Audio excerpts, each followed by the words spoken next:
घोर अंधेरे में जगन्नाथ मंदिर के गर्भगृह में सिर्फ दीपक की टिमटिमाती रोशनी जल रही थी। जगन्नाथ भगवान जागो जागो, स्नान करो, शुद्ध हो जाओ, शुद्ध हो जाओ। उन्होंने भगवान के होठों पर खिचड़ी का एक दाना देखा और चौंक गए। भगवान के गालों पर भी पीले दाग थे, जैसे किसी बच्चे ने खाकर हाथ पोंछे हों। पुजारी घबरा गए क्योंकि सुबह मंदिर में जगन्नाथ जी को खिचड़ी का भोग नहीं लगता। महाराज गजपति, बताओ राजेंद्र। महाराज, यह समाचार आपके लिए अत्यंत महत्वपूर्ण है। दरबार में सब लोग हैरान थे कि भगवान तक खिचड़ी कैसे पहुंच। मंदिर की सुरक्षा दोगुनी कर दी जाए। जो आज्ञा महाराज। भगवान जगन्नाथ की कृपा से मंदिर सुरक्षित रहेगा। लाला, बाजरे की खिचड़ी तैयार हो रही है। बस थोड़ी देर और। मुझे भी चलाओ। कर्माबाई प्रेम से कहती थी कि मेरा लाला सुबह सुबह भूखा हो जाता है। पहले स्नान और नियम जरूरी है, फिर भोग लगाना चाहिए।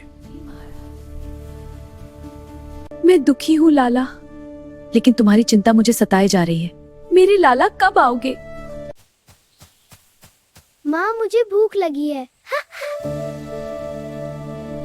लल्ला, माँ ने तुम्हारे लिए खिचड़ी बनाई है। हाँ, कितना अच्छा लग रहा है। मंदिर में अगले दिन भी भगवान के मुख पर खिचड़ी के दाग मिले। राजा और पुजारी समझ नहीं पाए कि यह लीला कैसे हो रही है। इसको बोलकर सुनाए। उसी रात राजा को स्वप्न में भगवान जगन्नाथ के दर्शन हुए। हे भगवान, तुम्हें दर्शन देने आए। भगवान ने कहा कि कर्मा माँ रोज मुझे प्रेम से खिचड़ी खिलाती है।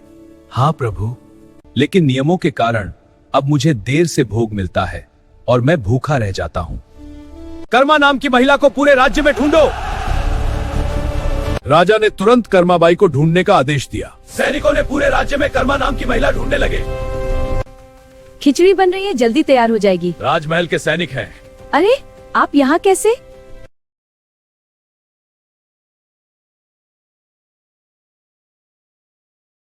राजा समझ गए कि यह साधारण बालक नहीं बल्कि स्वयं भगवान है।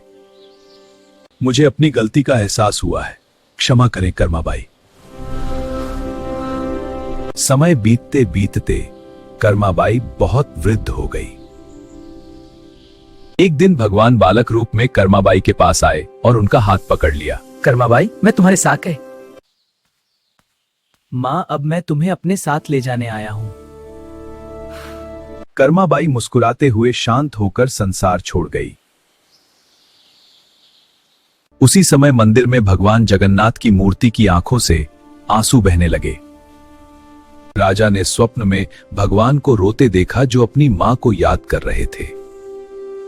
तब राजा ने घोषणा की कि सबसे पहला भोग कर्माबाई के नाम की खिचड़ी का होगा। जैसी आपकी आज्ञा महाराज। आज भी भगवान जगन्नाथ के मंदिर में पहले बाजरे की खिचड़ी का भोग लगाया जाता है, क्योंकि भगवान आज भी अपनी माँ कर्माबाई की खिचड़ी का इंतजार करते हैं।